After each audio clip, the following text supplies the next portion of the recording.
दोस्तों, आप सबका स्वागत है आपके अपने YouTube चैनल फिल्मी रिएक्शन में। तो कैसे आप सब, उम्मीद आप लोग अच्छे होंगे। मैं बिल्कुल अच्छी हूँ आप लोगों की दुआ से। तो दोस्तों, आज जिस वीडियो का मैं रिएक्शन लेके आई हूँ वह नील कमल सिंह का सॉन्ग जो कि आज ही आया है, राम भजन है। ये राम के दीवाने भजन का नाम है। और आप लोगों को पता है कि अब सारे के सारे जो राम मंदिर बन रहा है अयोध्या में, उसको लेके राम भजन गाए जा रहे हैं। तो जो कि बहुत अच्छी बात है। सनातन धर्म की जय हो, हर घर सनातन धर्म चल रहा है, बहुत अच्छा लग रहा है। तो मैं एक्साइटेड हूँ ये सॉन्ग सुनने के लिए, क्योंकि राम भजन वाकई में भी बहुत प्यारे हैं। आज तक के जितने भी राम भजन है वो सब के सब एक से ऊपर एक से ऊपर एक ही आ रहे हैं। तो जल्दी जल्दी ये भजन भी सुनते हैं, एंजॉय करते हैं। इसके बाद इसके बारे में बात करेंगे। उससे पहले चैनल को सब्सक्राइब करें और वीडियो को लाइक जरूर करें। सिया राम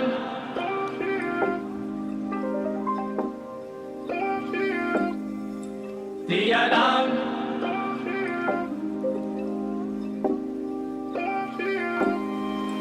सिया राम जय जय राम सिया राम जय जय राम सिया राम जय जय राम सिया राम जय जय राम जय जय राम सिया राम जय जय राम सिया राम जय जय राम सिया राम जय जय राम। मस्ती में होके मस्ताने आए हैं, मस्ती में होके मस्ताने आए हैं, मस्ती में होके मस्ताने आए हैं, मस्ती में होके मस्ताने आए हैं।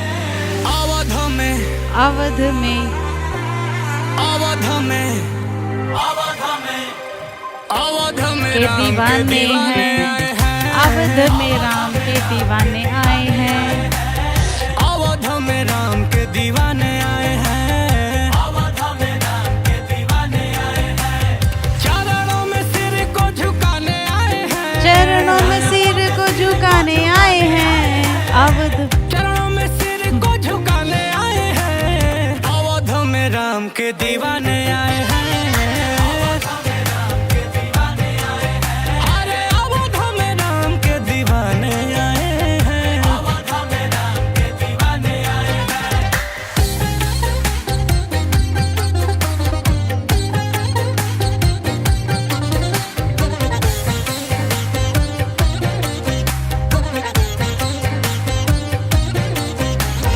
सुबह बोलेंगे और शाम बोलेंगे, अब सब जय श्री राम बोलेंगे। सारे लोग जय श्री राम बोलेंगे, अब सब जय श्री राम बोलेंगे।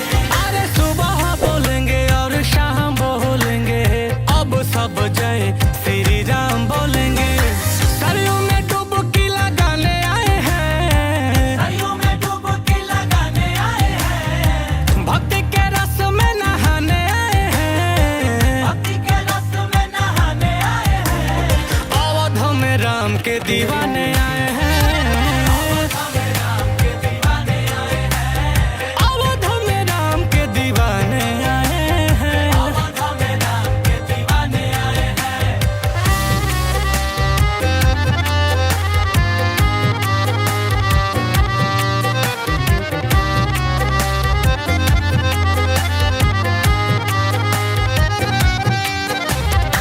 सुनील कमला है ज्ञान के बिना, राम ना मिलेंगे हनुमान के बिना, राम ना मिलेंगे हनुमान के बिना, राम ना मिलेंगे हनुमान के बिना। नील कमल सुआए है ज्ञान के बिना, राम ना मिलेंगे हनुमान के बिना। प्रभु जी को अर्जी पठाने आए हैं, राम जी को अर्जी पठाने आए हैं। हाल बजरंगी से बताने आए हैं, हाल बजरंगी से बताने आए हैं। अवध में राम के दीवाने आए हैं। अवध में राम के दीवाने आए हैं, अवध में राम के दीवाने आए हैं, अवध में राम के दीवाने आए हैं, अवध में राम के दीवाने आए हैं, अवध में राम के दीवाने आए हैं, अवध में राम के दीवाने आए हैं। सिया राम जय जय राम सिया राम जय जय राम सिया राम जय जय राम सिया राम जय जय राम जय जय राम सिया राम जय जय राम सिया राम जय जय राम सिया राम जय जय राम। तो जी बहुत अच्छा सॉन्ग था, हिंदी सॉन्ग था और पीछे बैकग्राउंड इतना अच्छा था। बहुत ही ज़्यादा अच्छा सॉन्ग था, वॉइस बहुत अच्छी थी, बैकग्राउंड म्यूजिक बहुत अच्छा था और बैकग्राउंड व्यू बहुत अच्छा था। बहुत बहुत ही प्यारा गाना था, बहुत ही अच्छी लिरिक्स थी। मुझे ये भजन बहुत बहुत बहुत अच्छा लगा। आप लोगों को कैसा लगा प्लीज़ कमेंट करके मुझे ज़रूर बताएं। और ये जो पीछे राम मंदिर दिखा रखा था ना यार, वो तो एक नंबर था।